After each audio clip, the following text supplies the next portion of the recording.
Sapagkat gayon na lamang ang pag-ibig ng Diyos sa sanlibutan, kaya't ibinigay niya ang kanyang kaisa-isang anak, upang ang sinumang sumampalataya sa kanya ay hindi mapahamak, kundi magkaroon ng buhay na walang hanggan. Hindi ipinadala ng Diyos ang kanyang anak upang hatulan ang sanlibutan, kundi upang iligtas ito sa pamamagitan niya.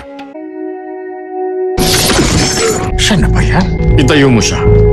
Jesus ng Nazareth, hinahatulan ka ng kalapastanganan sa Diyos. Siya ay gumagamit ng demonyo sa pagpapagaling. Siya ay nagbabanta na wasakin ang templo ng ating Panginoon. Mga kapatid, makinig muna tayo bago manghusga. Kaya inanyayahan ko ang propeta para magsalita. Sabihin mo sa amin ang mensahe mo mula sa Diyos. Wala? Wala ba? Kung ganon, sabihin mo sa amin, ikaw ba ang hinirang? Ikaw ba ang anak ng Diyos?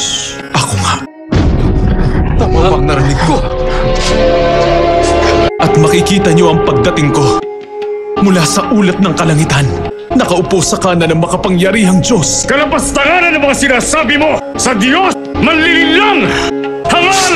Lapastangan! Sapat na narinig namin. Isa lamang ang magiging hatol. May sabi. At isinulat ni Juan ang kanyang nasaksihan, ang paghihirap ng walang kasalanan. Isayas Kabanata 53, Talata 5. Ngunit siya'y nasugatan dahil sa ating mga pagsuway, siya'y binugbog dahil sa ating mga kasamaan.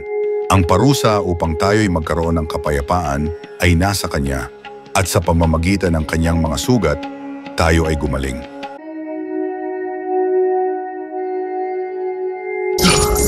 Bilis! Lakad! Dito! Bilis! Anong ginawa nila sa kanya?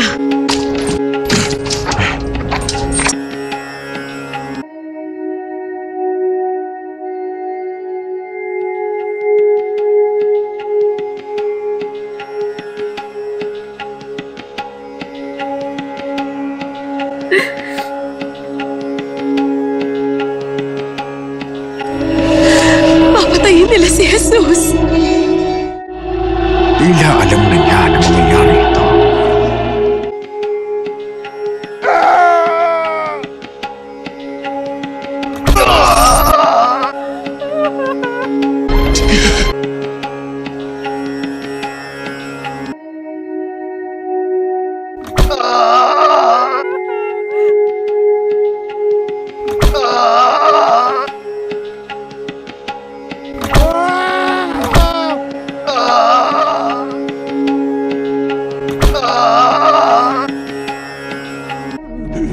Ipagkakanulo ako.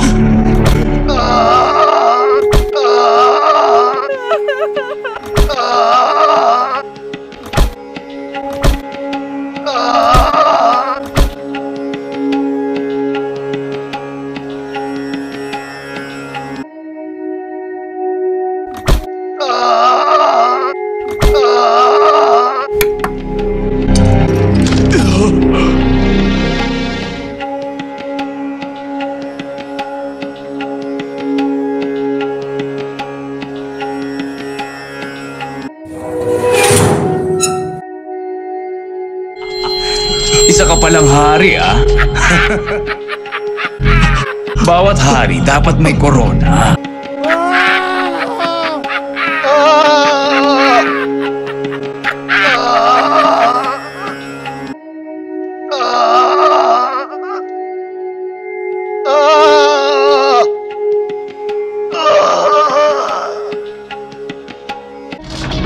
Pasok! Muling iniharap si Jesus kay Pilato. Ipinagpalit sa isang kriminal, si Barrabas, at siya'y hinatulang ipako sa krus. Sa tuktok ng Golgota, ang kordero ng Diyos ay inialay. Sa bawat hapdi, sa bawat hininga, inihahayag niya ang kanyang dakilang pagmamahal sa sangkatauhan. Lucas Kabanata 23, Talata 34. Ama, patawarin mo sila sapagkat hindi nila nalalaman ang kanilang ginagawa.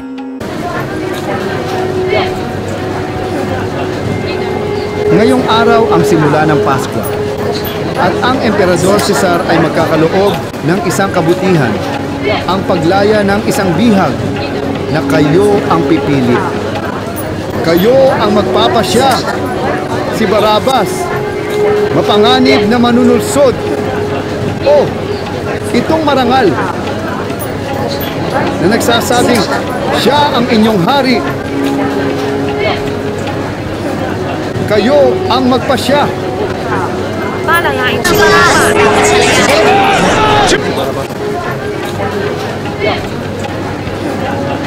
Palayain si Barabas! Gawin na ninyo. Palayain si Barabas! Palayain si Barabas!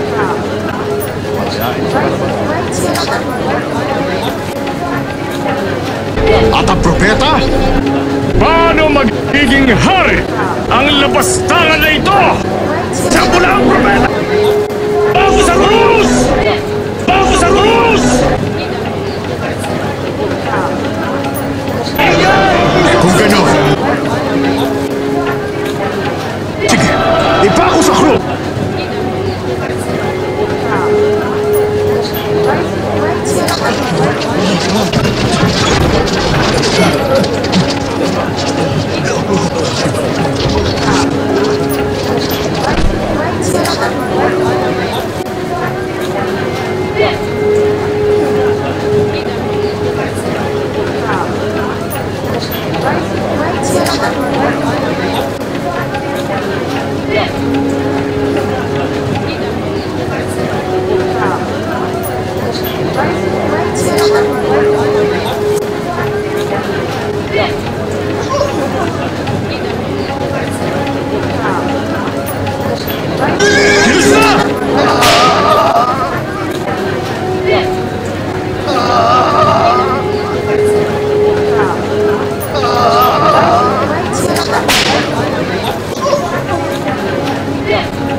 Ikaw, tulungan mo siya sa pagpasang krus.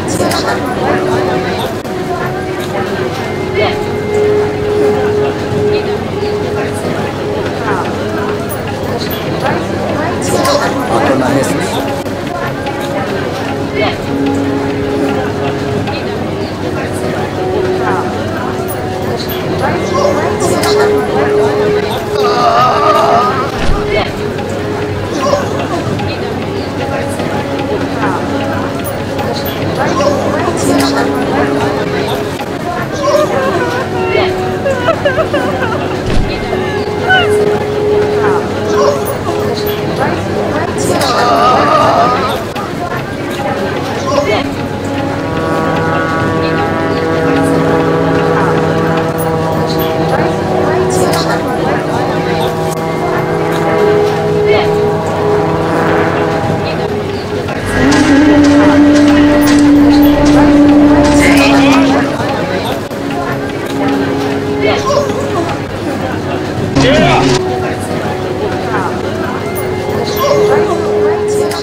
Bilisan nyo!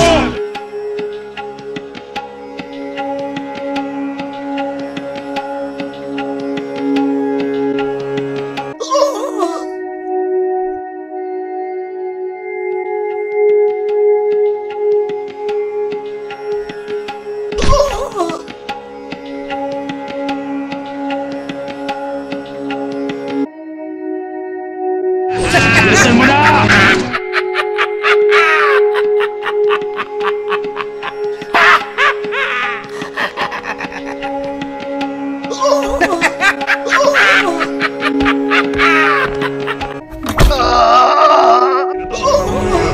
Ilagay na siya sa krus!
At sinabi ni Jesus habang siya ay nakabayubay sa krus, humihikbi at dumadaing sa sakit, Ama, patawarin mo sila sapagkat hindi nila nalalaman ang kanilang ginagawa. Anak ko! Nakikita mo ba ang templo mula riyan?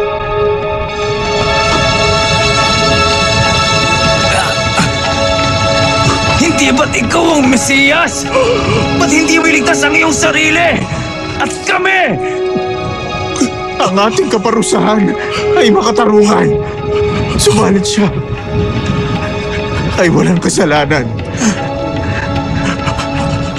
Alalahanin mo ko pagdating mo sa iyong kaharian. Sinasabi ko sa iyo, ngayon, ikaw ay isasama ko sa paraiso.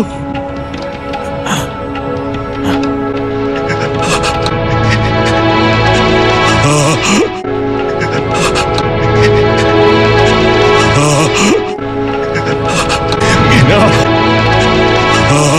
narito ang iyong anak. Juan, narito ang iyong ina.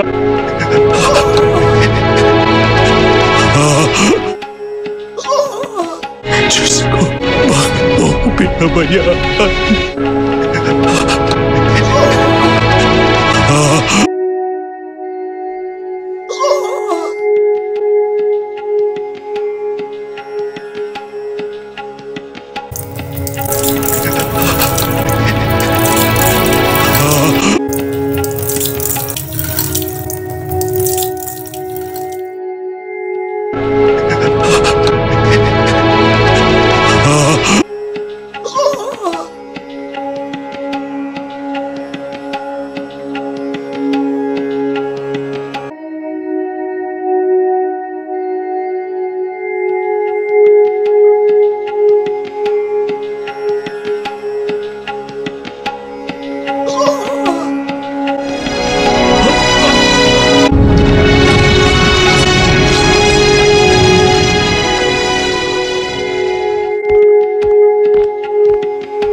Sa krus, isinakatuparan ni Jesus ang dakilang plano ng kaligtasan.